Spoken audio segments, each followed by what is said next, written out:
Hello and welcome to Sorry for Trauma Dumping. I'm your host, Alex, and normally Erica would be right in the screen next to me, but she is having a mental health day. So we are going to have Brooke here as a special guest. She was actually planned to be on. Hello, Brooke. Hello. This would be your third podcast with us, right? Mhm. That you filled in for a guest. Yeah. Awesome. Yes. I'm happy to be here. Yeah, we love having you on. I feel like we always have like really good topics and everything really flows well. So I'm really excited. We have good times. Yes. So I know you and I both just got over sickness. I still have like a little bit of a throat thing going on. How are you feeling? Like right now I feel okay, but I was coughing super bad at work earlier and I couldn't talk for like a whole week straight, but my voice is doing decently at this moment, so that's good. I should have totally told you about my trick with bubbles. Did I tell you about that? No. If you've lost your voice, if you blow bubbles, it'll help it. And you can bring your voice back. Interesting. I'll have to try that next time. Yeah, it's not a total like foolproof, but like if you literally have like a whisper voice, it'll come back a little bit where people can actually hear you better. I'm intrigued. Yeah. Yes. I thought it was complete bullshit, and then because I saw a TikTok on it, and I was like, "No way!" And I tried it, and was like, "Holy shit, it works!" Nice. I love that. Right. But alrighty. So our topic today is actually going to be on mental health. Something both Brooke and I know very well. we a bunch of mentally ill bitches. Oh. Excuse me while I readjust here. All right. No, you're fine. I'm settled in and ready for this topic. So I guess we can kind of talk about, do you want to just talk about some of the struggles and things that you've done, or when you realized that you had mental health issues? Yeah. You want me to start just go right in with it? Go right in with it. Share what you will. Yeah. So when I realized that I had mental health struggles was when my son was a baby. So he is 9 years old, which is wild. And that was when it really was apparent that I was struggling. So he would have been probably, I don't know, a couple months old. And I decided it was time to get some help. In hindsight, though, after going and I was diagnosed with postpartum depression, was the first thing I was ever diagnosed with. I realized that this wasn't new that I struggled. I just didn't have kind of the verbiage to use before to like explain what was happening to me. And so my struggles really started pretty young. I'd say as a teenager for sure. I had a lot of issues with depression. I had a hard time in school, starting in middle school. And I believe now, looking back, a lot of that was due to anxiety and depression and just not having the coping skills or the understanding to know what was happening to me. So there was a lot of self-hatred involved in it. I'd say that's where it all really, like how it manifested in the beginning. So it's like when I think back on my mental health journey, I think of it kind of starting when Ray was a baby, but then I have to remember that no, that's just when I was given the tools to know what was happening to me. Yeah. That makes a lot of sense. Mm-hmm. Because no, I know with me, I guess I was kind of the same way. I've always kind of been somewhat mentally ill, but I've masked it really well. Or like, because I've had a lot of serious shit that's happened to me for a long time, and I didn't realize some of those things like anxiety and the depression, that was a thing when I was young, and I didn't understand what anxiety was, and it wasn't until I got much older and I how you had said the verbiage, I didn't know that verbiage, and I was like, oh, that's what that feeling is. Oh, I've had that forever. I've always been super anxious, like, you Yeah. know, Hmm. and same with like depression, and like that's how I realized when I was older that with my eating disorder, why how I developed that, and just different things that happened in my life. But I know I didn't get really serious until I saw you being vocal about it. And I was like, I'm going some of these same things. Like Brooke talks about this stuff, and I was like, I feel almost like I'm on the same page of her sometimes, where like she's talking about these things. I was like, this makes a lot of sense to me. Hmm. And yeah, it was through you that I was even able to get help, because Oh, I didn't even know how to. I remember calling you, was like, Brooke, how do I go about doing this? And you're like, well, you should go to your doctor and you should do this, and that. And I was like, okay, thanks, because I have no idea what I'm doing. it's hard, and that is, and I always appreciate when people tell me that I'm helpful to them, because one of the things that I struggle with is feeling like I need to stop talking. Like, Same. because I never stop talking, and that's just who I am. And I like to share the things that I share because I want to be helpful to people. Um, but it is hard. It is so hard. And that I've put like a lot of years into kind of digging my way out, or into recovery, I guess, but out of the pit of despair.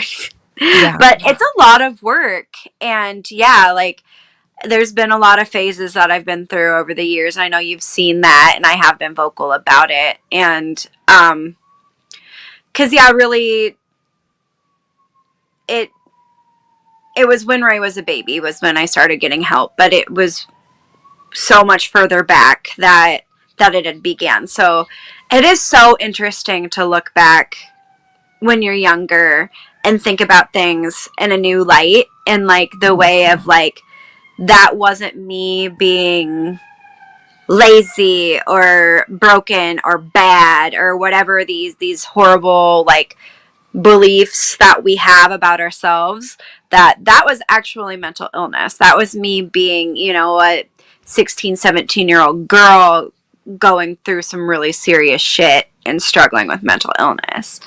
um but yeah, I mean, that's one of the reasons why I talk about it, though, because I didn't know. And what 16 and 17-year-olds, especially then, you don't Right. know. Well, But then, yeah, even like before that with me, I was the typical like emo kid. yeah, I wore the black clothes. I listened to the screamo music. Like it wasn't just an aesthetic for me; it was a comfortability thing for me, and yeah, I like the aesthetic as well.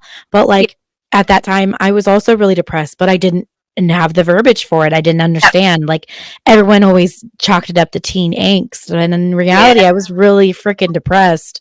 yep. And that's when I got into cutting and stuff like that. Like Mm-hmm. that was that's I didn't have the tools there as a kid, Yep. That's exactly, yep. and when we were younger, it wasn't talked about. Like people didn't It talk wasn't. about that kind of stuff. Nope. You just kind of like hid your pain. And I think that was Mm-hmm. actually something that I wanted to bring up too, is the way you and I handle our mental health are completely different. Yeah. So like you are very vocal and you Mm-hmm. like want to tell the world, like you tell them on Facebook, you have your TikTok now, like, you have ways and platforms, and you're very much like, I'm not feeling well, but I'm going to try to help people in the long run because of this, or like tell people how I'm feeling. And me, when I'm feeling really down, I'm like, I'm going to hide in my room. I don't want to talk to anyone. I suffer in silence because that's all I know. Mm-hmm. So I want to be more vocal about it, but I think because I've been shut down so many times by people like, why are you sharing this? Like, why are you like airing out your dirty laundry? But I don't see that like with you. So like Mm-hmm. with you, when you post that stuff, I was like, oh, she's really hurting. Like I can see, and you're trying to like do stuff for yourself. I don't see that, but it's because I have gotten feedback in the past where it's like I feel like I can't do the same things you're doing. And it's Yeah. not saying that I want to be you. It's just we now I feel like we have to like heal and do things differently because of it. Absolutely. No, and we are definitely conditioned to suffer in silence. And I've always said this, and I've talked to um, a lot of people about my feelings about this, is that we are, a society that mourns suicide, yet we don't want to hear people talking about their problems. Oh my So god. interesting because you can't have it both. You want to say, why didn't they tell me? Why didn't they ask for help? But when they do, when you say too much, too much, then you're airing dirty laundry. You're attention seeking. You're doing, all of these people then want to talk about it. And then that's why people suffer in silence, is because of that fear, because it's a real fear to have. And I've definitely had plenty of people say things to me. Now I would say overwhelmingly, the response has been positive for me. I have had so many people be amazing and thank me for talking about important issues, or just be there for me when I needed somebody. But I've definitely not been immune to what you're talking about, and unfortunately that's real. And I get freaked out. Like I will like archive my group on Facebook, like I swear, like 3 times a week, because I'm like, I'm never talking again, never again, I'm done, like, because it's scary. Right, it is scary, but then, like, you come back because you're like, "Wow, this group actually is helping me." Because, like, Yeah, I know you set up a completely different Facebook group just to, like, talk about your feelings and stuff like that, and yeah, I absolutely love it. And, like, how you're like, "This is how I'm feeling today," or, like, this is all like, "Oh, like, let's make today, like, super good," and, like, how you, like, yep. pump yourself up with these posts and stuff like that. And, Mm-hmm. like, when you're having really hard times, you're like, "Yep, I'm stepping away from Facebook for a couple days," and you'll be gone for, like, 3 Yep. days. You're like, "Okay, hi, Facebook, I'm back." I'll And, even be like gone. I've been starting to do a thing lately too, where I'll be like, I'm going to deactivate for 3 hours. And I'm like, sometimes, and that sounds super silly, but it's like sometimes even just like 3 hours where I can't open up the Facebook app is enough to be like, okay, Brooke, we're not going to just like go out and overstimulate yourself and vomit out things that probably you can just like reflect on instead.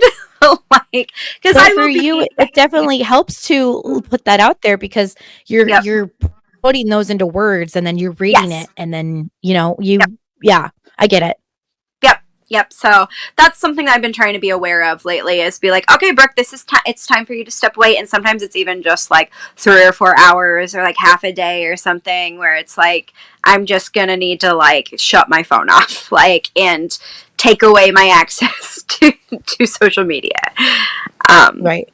because No, that's a I thing in totally feel itself. that because, like, with the podcast, like, you have your outlet with social media where, like, you were very much, like, in the minute writing stuff, and for me, I'm very much, like, calculated in the sense of, like, how I'm gonna Mm-hmm. say it, and there's been so many times, like, on the podcast, I'll talk about stuff, but because I edit it, I can be like, I don't want this in here," and I'll delete it, and then Oh, that sometimes would I be kick so myself for stupid. that. Yeah. It's great for me because sometimes I can really just, like, let myself go, but then sometimes I'm like, Mm-hmm. "Oh my god," and then I'll hate myself later. It was like, I was really raw and emotional in that, and I totally just cut out all the stuff because, Because like, it's I feel scary. Mm-hmm. it is scary, and, like, putting this out on the internet, like, random people are seeing this, but then also, like, people that I know and, like, know me are watching this, and, like, I'm really scared because sometimes I get the feedback I want and sometimes I don't, so I feel like not necessarily that I want, but just getting some feedback. So, like, for Yep. me, it's really hard because, like, I don't want people to think of, like I don't know how people think of the podcast. Like, people know me, but, like, sometimes Yep. people just, like, don't say anything to me about it, or, like, I have friends who, like, don't follow the podcast and stuff like that, so I'm Mm-hmm. like, "I don't know how you feel about it. I don't know if you Yep. actually listen to it." Mm-hmm. Um, I'm being completely raw, but at the same time, like, I don't want people to be like, "Oh, she's just shitting on her mom," or like, Yeah. "Oh, she's just like," like, and It's that's not the the case. wondering that's the hardest part, because our brains just are really very creative. I think Yes. that's probably part of it, is that if you're not getting that feedback, then you're filling in gaps yourself. Because I Yes. do that too. And that's, I mean, it's on a smaller, different scale for me, because a lot of mine is in the moment stuff. But if I post something, I delete things all the time. Be like, okay, I posted this 3 hours ago and nobody has commented on it. So we're going to just pretend that didn't happen. Because I'm like, oh, well, clearly people are like annoyed by what I just said. And they're like, oh, here goes Brooke again. Or There she like, goes. or people just don't like me. Like, why am I making an ass out of myself about this? Like, Like, you were just such a small person. Why are you making such a big deal out of something? Just be quiet and go into a corner and like just Yeah. exist. Yep. Like, that's how I feel all the time. I feel like that too because I am a person that does want to take up a lot of space. That's just who I am. And anytime I've tried to not be that person, I've been miserable. So it's like I do put myself out there because that is just kind of naturally what I do. But then I get scared. Yeah, and you've always done that because I don't know how many times, like growing up, like growing up, I don't know how many times, like, oh, my friend Brooke, and then I'll talk to her like, oh, I know Brooke. I was like, how the hell do you know Brooke? How do you know Brooke? I don't. This does not make sense. Explain. I don't know like, how I know half the people I know, Alex. people just fucking know you. And I was like, well, I've literally known her since birth. So how the hell do you know her? Oh, probably Facebook, or for the longest time, oh, her MySpace, or like a party. You know, or a party, or like something. And like you were just such a likable person. Like, I know, like in your head, you're like, oh, no one likes me. Everyone likes you. I don't think I've ever met a person who's like, oh my God, that Brooke. No one likes her. I was like, are you kidding? Brooke had her own, like, everyone know her. Like, I think I even made a post back in like the early, I want to say like 2011, is like going on Facebook and be like, how will all these people know Brooke? How? Like, I don't understand. Every person I know knows Brooke. So I just like people. I don't know. You're just such a people I find person. them. People just like you. Them. Oh, yeah. I try. Try too But hard. like, I just remember it's always been like that. So like with you have like the platform, and I've always been like, I'm the sidekick. You know what I mean? Like, I've always felt like that. It's always Brooke and Alex. Like, I'm the sidekick. And that's not necessarily a bad thing. I'm still known, but people just don't know me as well as you because you're very vocal. And again, I'm very like, hi, I'm here. I'm the weird friend. Oh, I just can't. A lot of it too is like I just can't stop. I don't know. I don't know how to be quiet. I can't figure that one out. I'm not going to try anymore. I think I know because and I love your mom. It's nothing, not bashing about your mom. But your mom is so popular, she would push you in the spotlight. You were Caden before Caden. And you were very much like you were her brother Caden. If you guys don't know, we should probably introduce Caden here. Yeah, Caden is the golden child out of her family, and he's always been like he was in like a couple fashion shows as a kid. He like I think he even like tried out to do like the Oscar Mayer Wiener Kid thing. He did, like the spin thing, like with the like. Yeah, he used to like model for stuff. Yeah, and then as he got older, he got into music, and he's in a band, and he is like a super big, well-known wrestler in the area, and his band's known for stuff. And Brooke's mom, I love her to pieces. This is not a hate towards Susie at all. But she's always like, come on, like pushing him and like to do this, like dance, monkey dance. Oh yeah, that was like 2-year-old Caden, definitely. No, but but Caden he's the best too. But no, I see what you're saying though. Yeah, and my mom is such a big personality in herself too. She is a Leo. She is a Leo. She takes that room, and I think that just kind of like shined you into that spotlight too, and that's why. That's why. I just don't have the talents. I mean, I could have been Caden if I was talented, Alex. But here I am, and all I can just do is never shut up. Like, everybody just loves your Facebook posts, Brooke, but I don't have any actual real talents. You are the Kardashian out of the family. Oh, God. I'm Facebook famous for being Facebook famous. Oh God. We love you, Caden and Mom, by the way. We love you. Yes, no, we love you. This is no hate to you guys. We're just kind of like reflecting on why Brooke is the way she is. We're gonna figure me out here.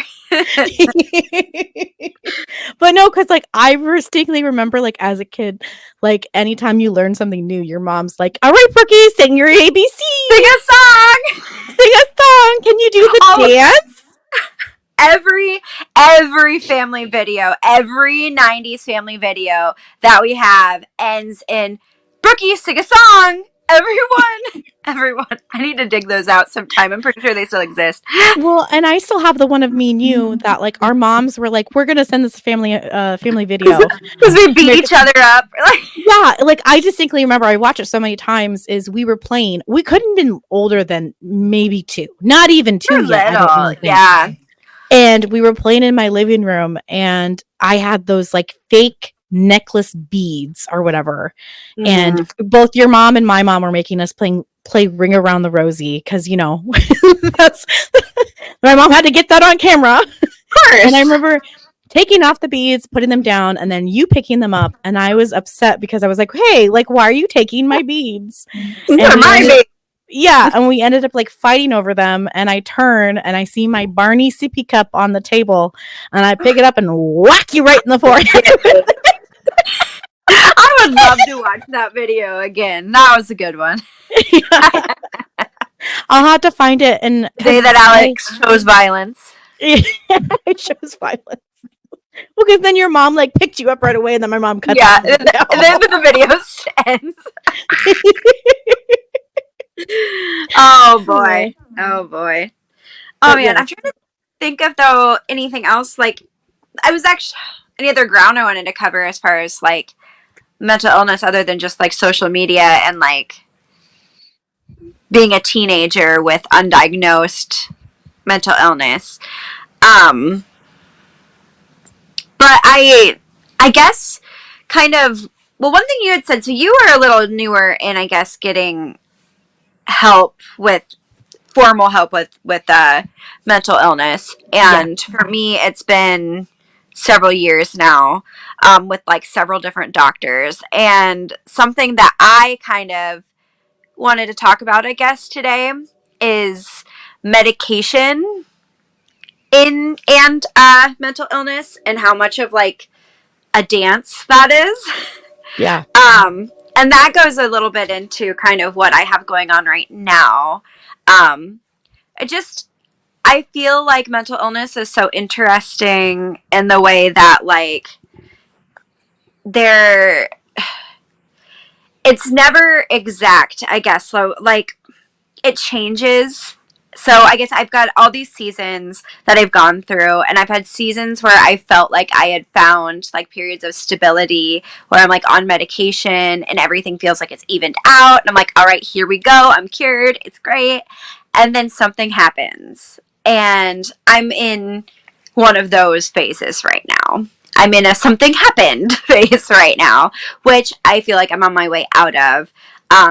But one thing that had happened to me is last year I had a significant medication change that I feel like ruined my life a little bit. And that sounds dramatic, but it's kind of true. It maybe not ruined my life more than it just massively derailed my life.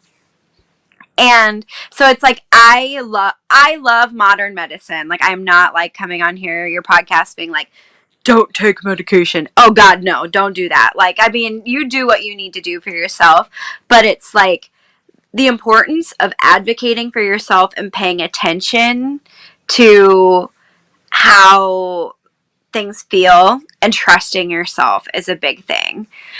And so like back last year, like I said, I had a significant medication change, and then everything that had been going pretty well for me suddenly just started unraveling.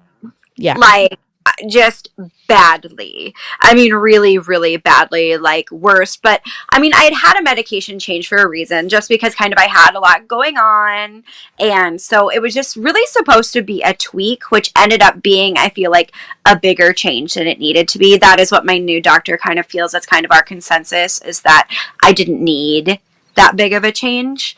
And that's another thing that I feel all kinds of things about, is how quickly we are to doing a medication tweak kind of in our society rather than kind of getting to the core of the issue.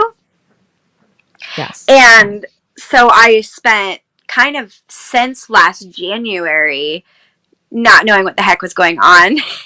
And it kind of just got, until last month, it hit a point where it was like just no good. Like, so bad, like melting down into existential crisis every night. Not good.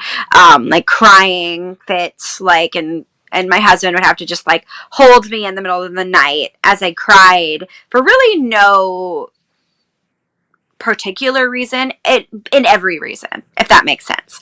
No No, that makes reason sense. and every reason. Like, and so it's like, just, I feel like in that time I didn't trust myself to understand what was happening to me, and instead of being like, hey, what's the common denominator here, like what could have happened here, I did this, and I had this medication change, and this happened, and this happened. Maybe that could be attributing or contributing to what's going on right now. Instead, I'm like, oh, I'm broken. Like, I'm broken, and I have just royally messed everything up, and this is the rest of my life now.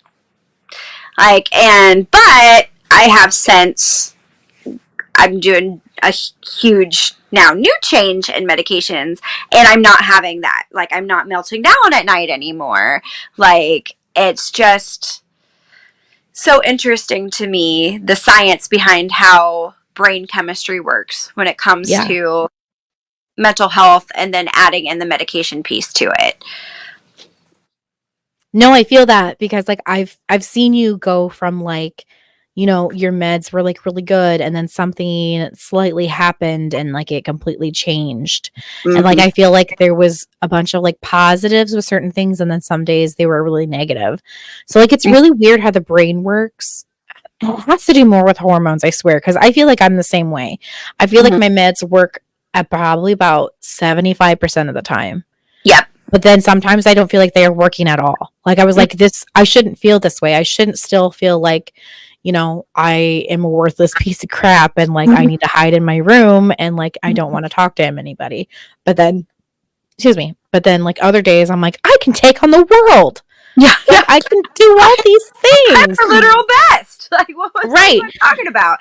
And I like with my anxiety, like I've struggled really bad and it's gotten really worse within this last year to the point where like my anxiety is like manifesting in my body and I will have like anxiety shakes and I will randomly like it won't even anything to trigger it. I will just start shaking and convulsing Mm-hmm. little bits and I just feel like there's like a shock that goes up my spine and Yeah. Like a, I can't stop it. mm-hmm. Yeah. Mm-hmm. And it's of no like nothing serious. Like we could be eating dinner or like Brandon and I will be having a conversation or like it's always towards the end of the day. And I Mm-hmm. feel like my Yeah. meds I was on, they were working really, really well. And like I feel like now they're not working at all. And like it's a weird yo-yoing act. Mm-hmm. And I need to go back to my doctor. Mm-hmm. I hate going back to my doctor and being like, hey, it's not working. And like, But that's part what of do I do trusting now? yourself and having those conversations, like to know that you deserve to feel better. Yeah. And maybe, I mean, it all is just, it's a dance. I call it a dance because it is a dance, because it's all about, the correct, like the right just combination of what's going to work, because it can't be just meds, it can't be just therapy, it can't be just nutrition. It's like everything goes hand in hand, and a lot of it is, I think, situational too. I mean, just what's going on in your life at that moment. But if one of those other things are out of whack and something happens in your life, it's going to be so hard to stand up from it, and that's the thing. And um I feel like even for just myself, like I'm only doing medication because I know finding a therapist it's a game. It's a series of things and finding someone that you mesh well with. And like mhm. my first attempt at a therapist, we did not go well at all. And I I have remember that, leaving unfortunately. there. Yeah, I remember leaving there. I was like, well, that was I feel worse about myself now than I did going in there. Like I was ready to open up and like spill my guts. Yep. And I felt like I couldn't do that. But And I that's also like I had worst to realize feeling. I should probably section out part of my trauma and not all of my trauma at once because all of my trauma like I can't be fixed in a day. And I think that's part of it too. I am still actively healing from my trauma. Mm-hmm. And I've only really started healing from my trauma within the last, or like accepting my trauma within the last maybe 4 years. Yep. Mm-hmm. And like, you know, it's a lot of ground to cover. Yeah. And that's a lot of stuff from a childhood all the way up to now. And like realizing, you know, these situations and like, you know, it's really hard. And I, I need help. I need an adult. I just need someone. I need someone. I feel that. Like, I might be a 31-year-old adult, but I don't feel that way at all. I feel like I'm a child that's like playing grown up still. I feel that way all the time. All the time. Like, who let me be a grown up? Like, like I still feel like you know, a 14-year-old like playing, but then I'm like, I have all these responsibilities and like I have children and stuff like that, and it's hard because down. No. And I feel like I have to figure out what is most. I mean, I know that sounds terrible. All my trauma is extremely important, but I think I need to focus on one thing at a time instead of tackling it as a whole. I think that's kind of what my problem is. I have so much trauma, I don't know where to start. Yep, I hear that, because it's like a mountain, and then to be looking at it all at one time is so overwhelming. It is so overwhelming, and then you're going to want to run away from it, because you can't, you unfortunately, no, you can't just tackle it all in one day. So it is just, I guess, piecing it out, figuring out what is going to help you, what impacts you the most on a daily basis, and go from there. Well, because I'm like, I know, like, I've been vocal on the podcast about how I'm no contact with my mom. Yep. And there are certain things that, like, I feel could easily fix it, but things have not come to light of that. Like, things have just not happened. And I've expressed so many times, like, I love my mom. I love her to death. I understand. We both went through some traumatic shit. But, like, there is stuff I need from her in order to have contact with her again. Like, don't get me wrong, I fucking miss my mom. I miss her so much. I wish that I could pick up the phone and call her and like have a relationship with her, but I can't have that relationship with her until things happen, you know. And I know she has a lot of trauma that she has to deal with. And I feel like if she tackled some of her own trauma and her own mental health, that it could like come back to our relationship and it could like mend itself, because we both realized we went through some fucked up shit. We totally did. And like, I know my mom's not at fault for all of it, but at some point I feel that she does need to take accountability for some of it, and nothing has come of that. I get a lot of big pushback a lot from my family, like, why don't you just talk to your mom? Or like, I have had to like forego going to like family events and stuff like that because I know my mom's going to be there, because of the rest of the family doesn't feel the same way I do. And they don't have to. No. You know, they can have to respect your decision though.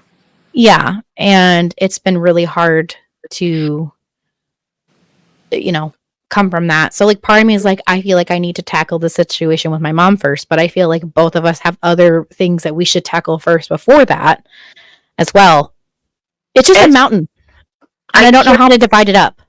Well, and when it comes to dealing with another person, when there's another person involved, it's so hard when you can see what the other person needs to do, or at least where they need to start, but you can't control them. Like it just feels like you should be able to so easily make at least that one thing happen, or just see like, isn't it so clear what you need to do, but you can't make it happen. And it's so hard to be able to sit with that, like to have to sit with that. And like, I'm proud of you for staying strong, because it's very hurtful things that are involved in your reasoning for going no contact, and you know that that's what you need to do to protect yourself.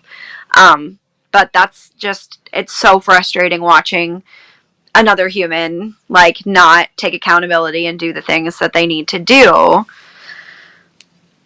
You feel like it would be pretty easy for that to happen. Right. Well, then I know, like, for you, like, maybe easy isn't the right word, but like, right.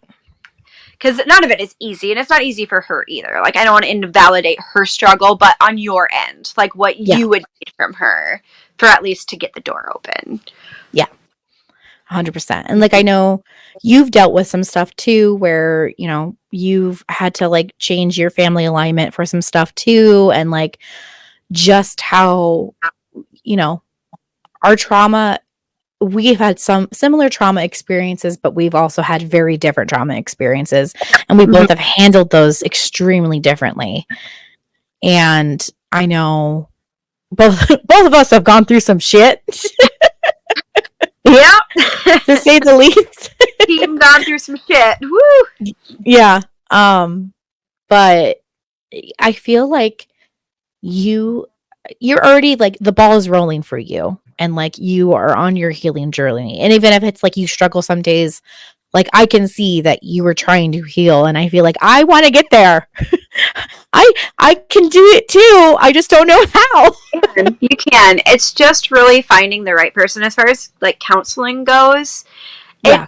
it is really hard to find the right person. I feel like so much of my healing has happened in counseling, and maybe not in those sessions, like maybe not even always that specific session. Not that there aren't like sessions that I walk out of, I'm like, man, we just knocked it out of the park today. But in general, a lot of it is just tools, like getting tools to then be able to sit, and a lot of just thinking about it. Like I don't know how to really explain it. Well, But like, here, like a personal question for me is like, me to you is like, I feel like I will never overcome my trauma. Like there's some things I was like, I don't know if I will ever get over this, or I will ever forgive this. So like, will it ever get better? You know what I mean? Does that make sense? I understand. So I think that getting better is always possible. I don't know. Getting over it? No, probably not. I'm never going to get over the things that I went through. Like, and it's still, I still have nightmares, and I still have panic attacks so bad that I want to throw up. I mean, several years into, healing.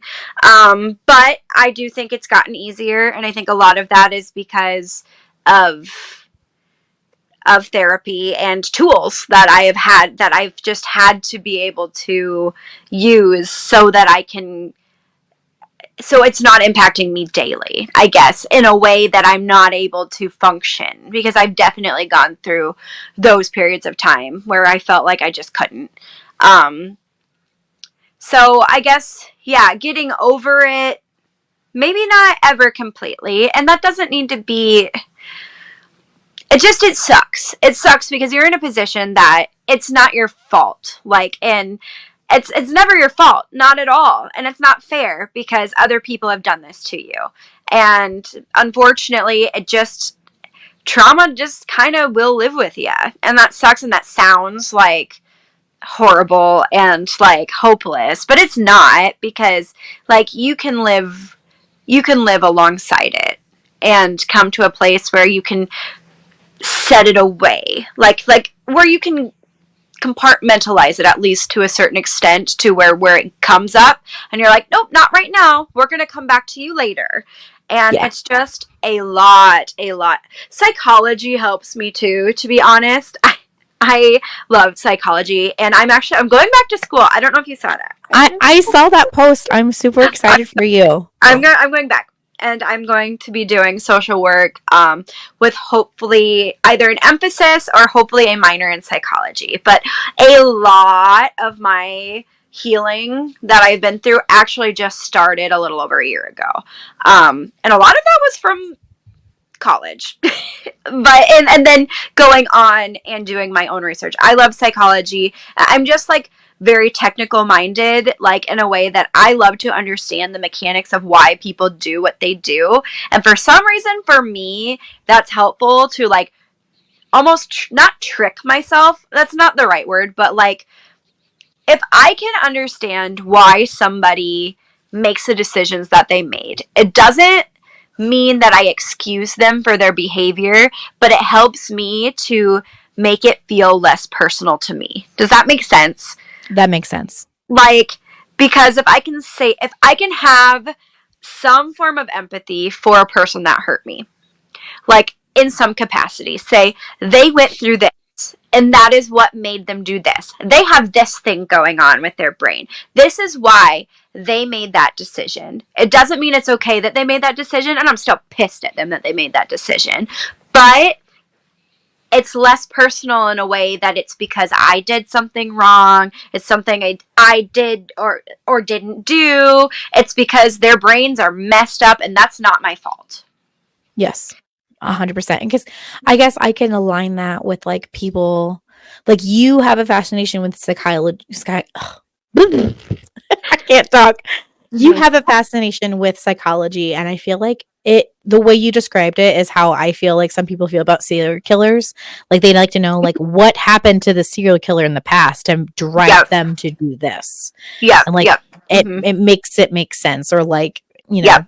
people are obsessed with that kind of stuff. And but with you, you're more like the technical and not just like one individual person or one type of person. You're like all people. So what you just explained to me completely makes sense. I do feel like that, and that's a coping skill in itself for me, and that's kind of a coping skill I decided for myself just naturally through school. So it's like maybe that's not something that's necessarily going to be a huge helpful thing for you, but that's a big part of healing, is finding just like what works. And one day, like, you're going to find something that clicks, that makes sense for you, that might just make it a lot easier on you. Again, it's not going to go away because what you went through is awful, like, and it's going to still kind of be there, but it will get easier with time.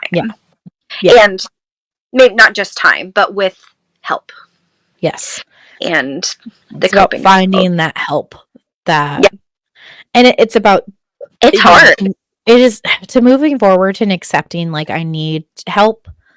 It was hard. I mean, even I remember going into my doctor and I remember telling her like I need help, and I felt like she was very quick, like, okay, I'm here to help you with whatever you need. So like I don't feel any judgment when it comes to my doctor. I absolutely love my doctor, but I know she doesn't necessarily work with the mental side of the brain, but she's here to help me and give me the resources I need to. Management and stuff like that. Med management and stuff like that. And like I know I struggle, like I've talked about it, is I struggle with my body and like my eating disorder, and I know I can get that taken care of, or not necessarily taken care of, but I can get help with that as well if I started seeing a therapist and doing all this other stuff. But like I feel there's also like a chemical imbalance in my brain, like my mids aren't working still. I just have no energy, and I don't know if that's because I'm mentally exhausted all the time, but like people are like, oh, why don't you just go to the gym, go run, go do this and go do that? And I physically can't. Yeah, I physically can't. Like I know I sit all day because of my job. Like I'm literally on the phone or at the computer all day long doing my job, and then I literally have to go pick up my kids. And that in itself is just, I'm mentally wiped. Like I don't have time. Like I have time. I do. I have time to go to the gym. I have time to go walking. I have time to go to this and that. But like I feel like I have no energy. And then that makes my body image bad, and that makes me feel bad. Like I know I've been doing more stuff recently with wearing makeup and doing my hair, and that has been a positive outlook where I'm like, I feel good about myself in that sense. But then I look in the mirror and I'm like, I still don't feel good, and I feel like that really brings me down too. I know, and I know with you too, you have struggled with that as well. Oh, for sure. I am very familiar with all of that you just said. And it is hard because mental health and physical health really go hand in hand in the way that it can take everything out of you. Like when you're depressed, when you have had anxiety. Like when you're anxious all day long, like you said, you're getting these literal like physical tics and stuff from it.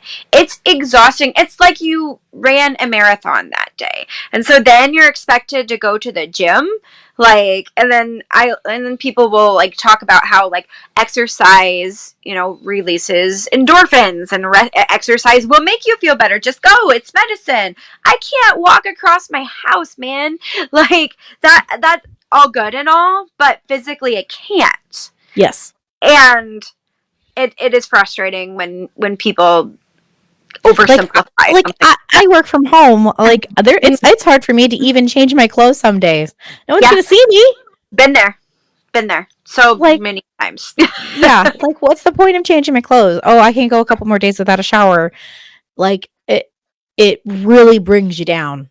And like it just makes you feel worse. But then sometimes it's like, all right, I got to get in the shower. It's like I don't want to. Like I know I really should, but I don't want to. Oh, I feel that. Like getting into like going and getting cold, and then going and staying in the shower, and then I know I feel really good when I'm in the shower, but then I have to get out of the shower, and I'm gonna get cold, and then I have to get dressed, clothes on, brush your hair, and then I have to brush my hair, and I can't just like put it in a ponytail. Yep. And like, you know, like I feel that. I do, and that's gotten a little easier for me over the years, but it still continues to be a struggle for me too. Like, and because when you're struggling, it really is, your whole body feels it. Your whole body feels it. When I've had a bad mental health day, like at the end of the day, it's like somebody beat me up. Like it will feel like I literally just got my ass kicked that day. Like, and then living that every day of your life is exhausting. It's so like, no wonder you don't, you know, have the time, because you say I have the time. Well, technically you have time, but do you have the mental space for it? I mean, because that's valid too, to feel like I just can't.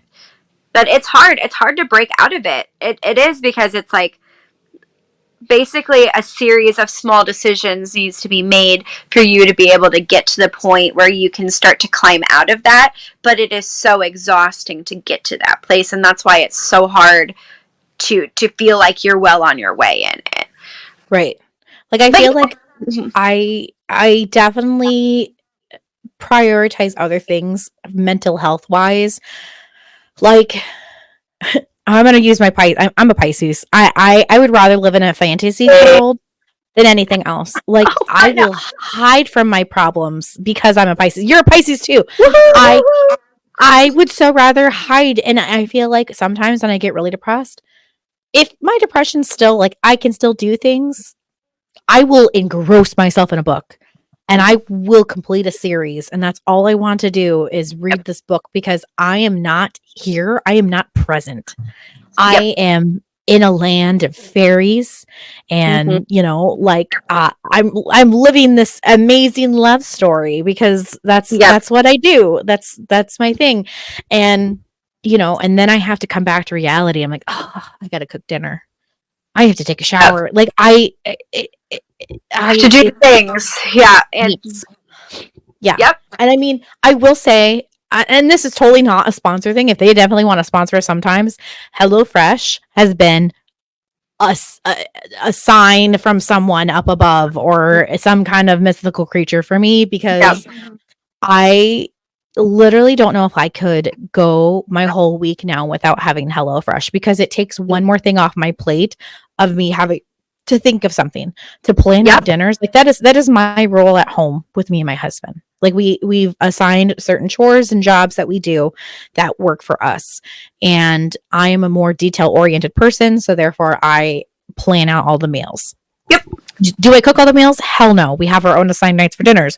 But I plan out the meals. And I will say HelloFresh has been one of the biggest things for me that has helped so much. We don't eat out as nearly as we used to. We eat better. We eat fresh ingredients. We're trying new food, because I don't have to think of these things. I just have to scroll and be like, oh, that sounds good. Oh, that sounds good. Oh, that sounds good. And I can plan that weeks in advance. And then it all comes to me, has all the ingredients I need. And then we just have to plan what night we're making it. And then we have that for dinner. And I only have to think about the other rest of the meals we have to do. Like, literally, like, it probably is more expensive in some cases, but sometimes I'm like, it's totally But it's worth it for my own mental health thing. Like, it's exactly. totally That's worth it. one of those things. Things don't have to break even or be more cost effective for them to be something that is valuable to you. Yes. Because like it is valuable because that's a thing that that's self-care right there. That is a huge thing that you have done for your mental health because you recognize what big of an impact it makes on you. And I keep saying I'm going to do it. I keep not. And every time I'm like, yes, I'm going to go do it now. Because it sounds amazing because I'm in the same boat where I do the meal planning. And sometimes I don't, some weeks I just don't do the meal plan. And then we eat just random stuff that whole week. We'll order in food. We'll eat just like ramen noodle. Like it's just like literal chaos in my home because I can't do it because it's so much work. Like Yes. just getting food ready for the week is so much Yeah. work. And so I Well, hear you so strong on that. it's been such a thing for us. Like, then I know we can train, like, we do try to do like meatless once a week. So I try to get one meatless meal or like vegetarian meal or, and that's like something it's portioned out. So I don't have to worry about overeating that day.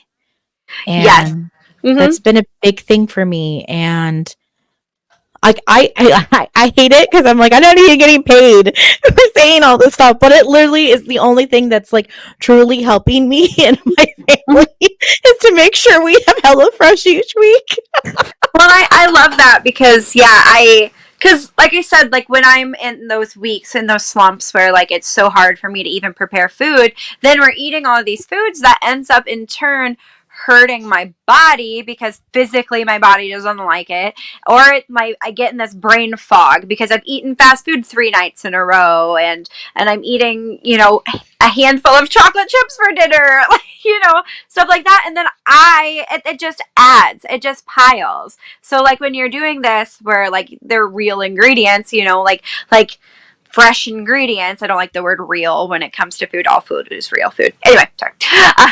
That's another soapbox I could step on, but I won't. Not today. But anyway, but it's food that is going to feel good for you. Like, and so that's a wonderful thing that you do for yourself. So there you go. It's been See, just little like decisions like that. It's like these little like bits and pieces that add together that are just start to make your life feel livable. yes. Well, because I even remember when I want to say it was after you had Ray and you were really struggling. I remember like coming over and you're like, Alex, how do you do it? Like, I don't understand. I Yeah. was like, girl, I'm still struggling too. There's just Yep. certain things that I have to do for like my everyday stuff. Cause I remember like coming to you, it was like, okay, make a list of stuff you need to do, like assign chores. And, I remember telling you at one point, if one room of your house is clean every night, then that's good enough. Because I Yep. remember you telling me if I can't do it. It was like, I just make sure my kitchen's cleaned. Yep. As long as my kitchen is That clean. continues to be a thing for me. Yep. Kitchen. Yeah. Kitchen is the most important room for me too. Yep. So As much long as happens my in kitchen that is room. clean, I feel like I can function. Like, I don't care that my living room's a mess. It's very well lived in, Yep.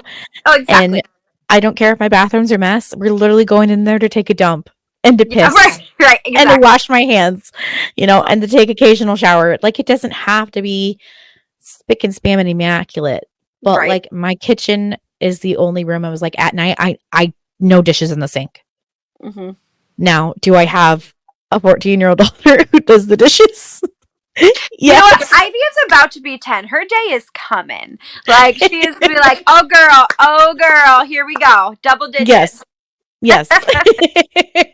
But it's still like, to make sure those things are checked off at night. It's just, it is one thing that keeps me sane. And Yep. I'm not like, I I feel don't feel that. like my family is living in squalor. Well, and these last, in all seriousness, like since last January, the condition of my house has just really plummeted because it's like I felt like I had reached a point where my life was really flowing at a real just comfortable pace, and it was easier for me to like keep up with the kitchen and maybe a couple other rooms in the house too. Like my house just kind of stayed at a not clean. Like, let's be real. I'm never going to have a tidy house. That's not going to be a thing.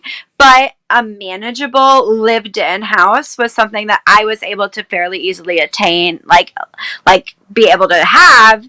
And since January, the month of shame for me is when everything just kind of like veered away from that. And that's one of my biggest things right now. Like, actually, Shag and I just talked earlier. My husband is Shag, by the way. My husband and I just talked earlier about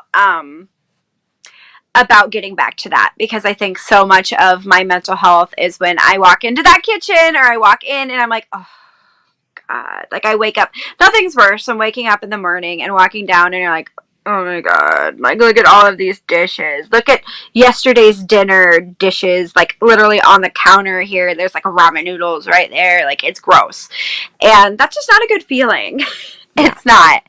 But once you can get to those places where you're checking it off the list at night, it starts to flow together. Yeah. And I know that. So that's like one of my biggest goals right now, is to get back into that place of comfort again. Maybe HelloFresh. HelloFresh might be a good start for me. Literally, we get it on Fridays, and then we try to do it Saturday, Sunday, Monday when Brandon cooks. But sometimes we do throw a curveball. So like this week, Brandon was like, what should we do? Because he went and got groceries, because I had a whole bunch of other stuff going on this week. And I was like, let's do nachos. We always do some kind of taco meal during the week, but we switch it up. So it's either tacos or fajitas or like nachos, but we rotate it so it's not the same meal. Yeah. I was like, let's do nachos. And he was feeling nachos instead of doing the HelloFresh meal. I was like, okay, fine. So we worked it all out. So it all evened out that way. And then, like, for instance, we still have one more left for this week, but I knew I had the podcast tonight and things were really crazy. So I was like, let's just do frozen pizzas tonight. That'll be our easy meal. Everyone can eat on their own when they want to. And, we're good. I mean, that's the one thing I love about having children of the age where they like can fend for themselves a little bit. Just, you got it. Yeah. The mornings, Lena, literally, we have a routine now where we pick out Lena's clothes in the morning, or not in the morning, at night before she goes to bed. She has everything all set up. She has an alarm clock in her room. She knows when the alarm goes off, she flips it off. She goes and she gets dressed and she goes in the kitchen. She pours herself a bowl of cereal.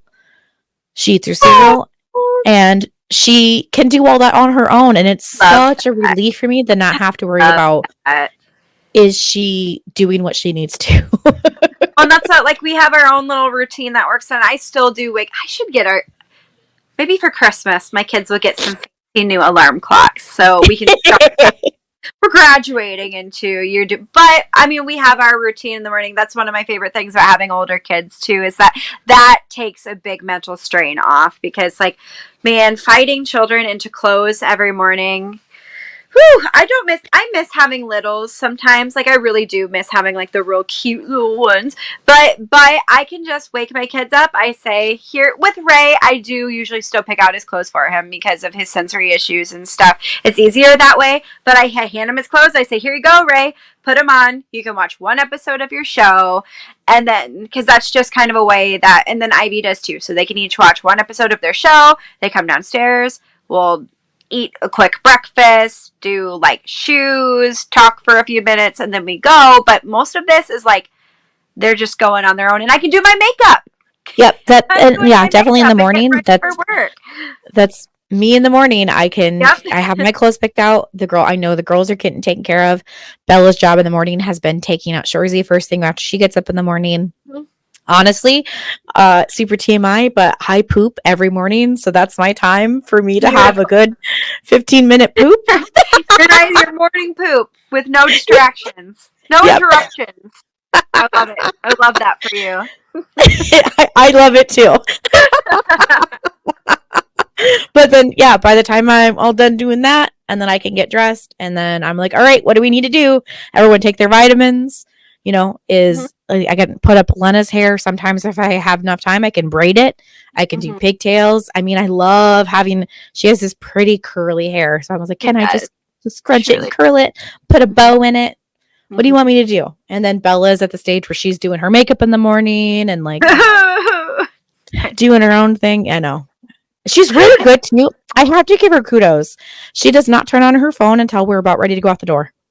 Good for her. I need to get better about that. Because she knows that she can have her phone up until like 9:30 at night. She has to go to bed by 10, but phone needs to be off on the charger by 9:30. Yep. So her phone's off for between 9:30 and then we get out the door about 7:20, 25. She takes her phone off the charger right before we get off the door. She'll turn it on and she sits and she goes through all of her stuff in the car ride to school. Mm-hmm. So she has her own time to do all that stuff. Yeah, I give her kudos on that because if it was me, I would have been on my phone first thing in the morning because I normally am. Yeah, same. I have to say though, like in this whole conversations, like some of those, like these mundane things, like these just very simple things that we're talking about, ends up being some of my favorite parts of being a parent. Like just that routine. When we fall into like a really beautiful routine, that's when I just feel the best about being a mom. And I'm like, I really just love this, you know, Yes. like it just feels, it's like, I feel like sometimes like the most beautiful part of my day or like the most like the greatest part of being a parent is just the flow.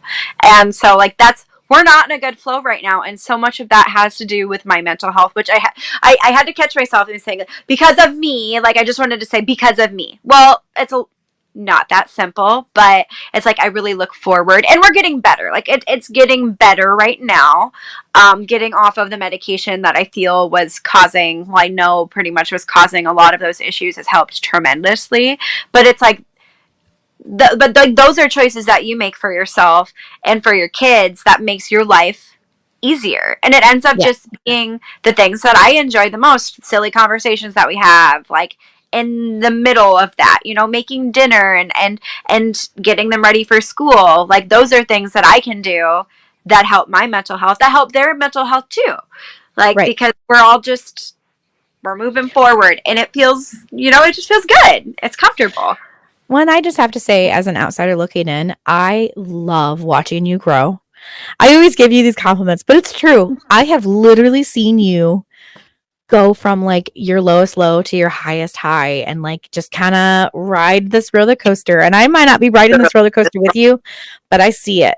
And I see, I've seen you go from your freaking lowest Mm-hmm. and just like pick yourself up and being strong. I mean, honestly, no one's saying you had to be super strong, but you did it for you and you did it for your family, and you're doing it to better yourself, and not only yourself but your family.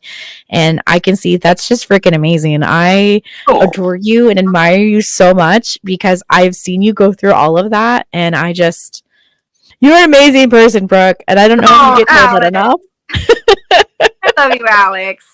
I You love you too, Brookie. But have you been one of my biggest support? Like you've been here. You have been here all along. You have seen the, you've seen the real dirty, the real dirty. That came out weird. But you've seen the low lows. You've seen the low lows, and you've always been here. You haven't left me, so I Nope, appreciate nope. I don't plan to. it. If you haven't yet, then I'd say you're here for the long haul. Because, yeah, I mean, I've seen you've struggled hard. And I remember you were just like, I don't even know what to do anymore. You've thrown your hands up and like, I don't know. I don't I know. felt like I couldn't. I mean, to Yeah. be entirely honest, like I felt like I can't. Like there's no way. Like Yes. I have definitely been in that place, and I've been hospitalized. Oh my gosh, hospitalized. Alex, I can't talk anymore. I've been in the hospital. Okay. You've had a Anyway, couple it's grippy hospitalization. floor Yes, vacations. like yeah, I have, and it's like I I needed it, and one of the last ones I had was not a. I did not check myself in.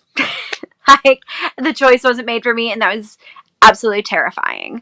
Um, but I'm still here. I mean, and a lot of it is just the choice to that I have to still be here, you know, because of those kids that we were just talking about. They are the reason I'm still here. They are number one, and Yeah. they're what it always circles back around to is that they need their mom. None of this is their fault, They're just and kind of, dealing with it. I mean, I read something about like our parents' trauma and Mm-hmm. like having to watch our parents go through trauma and how they dealt with it. And then Yep. like I know we've gone through trauma, so like trying for us to deal with it, but then also not trying to put traumatic experiences on our kids. Oh yeah. Oh yeah. And I think about that a whole lot. Yes. Yeah, Not making me my too. trauma their trauma. I worry about that. But one thing that I always feel like I feel good about is that my kids have a lot of empathy and that they've seen a lot, but they also have seen me come back up a lot. I mean, they see me struggle, but I'm always honest with them. They're never wondering what's happening. I give them enough information in a way that is appropriate for them to hear. So I don't ever want them to be scared about what the heck is going on with their mom. Like, I don't want them to be, feel insecure and wonder where. So I always have been open and honest with them in a way that I felt was appropriate. And also I've explained to them, they know that I struggle with my mental health. We talk about mental health openly all the time in our house. They have their own mental health struggles. Ivy has anxiety. Ray, Ray's on the spectrum and he has a lot of like sensory issues. He has a lot of issues where he gets just super overstimulated and overwhelmed. And we talk about that. So that's one thing that I do feel good about as a parent, is that my kids don't, they have a lot of empathy. They do. Yeah. And they also, that extends to themselves too. Like, we allow them to feel things as well.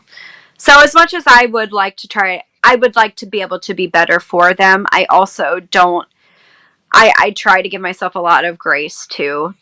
And the fact that I've always been honest with them. And I have good kids. I have good kids that are safe and loved. Yeah. One thing I do, obviously not this time, like not this episode, but I do want to move further on this topic with you. But I Yeah. kind of want to see with our husbands. Because, Mhm. like, I know my husband has some mental health issues, but I feel like sometimes Mhm. my mental health issues overshadow. I would love to talk about that because that is something that's been very heavy on my mind lately, because my husband also, he has anxiety, he has depression, and I've thought back to, the past our entire relationship, but really the past 9 years, and how much it's been about me. Yeah. Me staying afloat, me, how are we going to keep Brooke moving forward? And then here he is struggling quietly, and especially for men, that Yes. tends to be a default already, and then I'm so loudly here, and so I would love to get into that topic at some Yes. point. I definitely want to bring you back so we can talk about that with our Yes, husbands. I could talk about all of this for days, but I know. We're getting up there to the hour mark. Look at that. We have been. Yeah, we've been. Ooh, look at us. But you and I do that because I don't know how many times. Whenever we talk, it doesn't matter what we're doing. We always end up bringing or talking about our mental health, and like I feel that makes us grow better for it too. I think so too. So we definitely give and take with our relationships, and like, Yeah. I give you advice, you give me advice. We're very absolutely, absolutely, all the time. I love that about us. Yes. But yes, I definitely want to put a pin in it and come back to like mental health with our husbands, because I think that will be an extremely important topic. And I want to dig through Brandon's brain some before we have that. So definitely I want you to dig through Shaggy's brain and be like, oh, for sure. How do you feel about this? Oh, that sounds like fun. Oh, yay. Yeah. Dig through his brain. No. So I think that that's a great idea. I think he'd be down for it. He likes you. Yeah. He'd go for it. Yeah, I hope so. I love Shag. He's like literally one of my favorite men. Because like, I know this, I'm kind of getting on like another tangent, but like there are certain men you just know that we as women, we get the ick from people. And I've never felt that way with Shag. He's one of those people that I think when I met him, I've never felt uncomfortable around him. He's always made me feel comfortable. He's one of those people that I don't ever have to worry about. It's like the leave your drink with method. Yeah. I feel extremely like I'd be like, here, Shag, can you hold my drink? I'm going to go. Like, I've never gotten the ick from him. And just a super chill, mellow kind of guy. That's just kind of him. He's just a very. That's Yeah. my husband. Yeah. And like I love that I also secretly love that he's also told you that I'm one of your favorite friends. Yeah, He he likes has it. told me that. Yes, he loves you. He does. That makes me feel good. You passed the vibe check for him. Yeah, that's it. But alrighty, I think we're gonna go ahead and wrap up this episode. So Brooke, do you want them to find you anywhere? Do you want them to find your TikTok? Yeah, find my TikTok. Yeah, I'll the I'll post it. I'll there we go. post it below. Mm-hmm. Yes, I think sounds last time you only had like your my bookstagram. yeah, and I'm kind of on a break right now with that. I need to get back into reading. I would like to revive that. So maybe next time I'll have some exciting developments on my bookstagram. But for now, my TikTok would be a good place to find me. Okay, so I'll recommend your book talk. Or you're not your book talk. Yeah, your book talk. I don't have a book talk yet. You don't book talk yet. Don't say that, Alex. I'm gonna go make one tonight. No, just kidding. But I'll put all your links below. But as always, you can send us an email at sorry for trauma dumping podcast at gmail.com. It's really long, but you won't forget it. We also have all of the things. You can follow us on all of that. We have Instagram, we have TikTok, we have Facebook group, we have Facebook page. Find us on all that stuff. And like this and comment and share with your friends. I mean, do it. I think more people need to hear what we have to say. Yeah, more people definitely need to hear what I have to say. Just kidding. But so please, even if it's just like a thumbs up or anything, just tell us how we're doing. I need the feedback. I emotionally need this feedback. Give her the feedback, guys. No. But that'll do it. So we will talk to you again soon. Alrighty? Bye-bye. Bye-bye. Bye.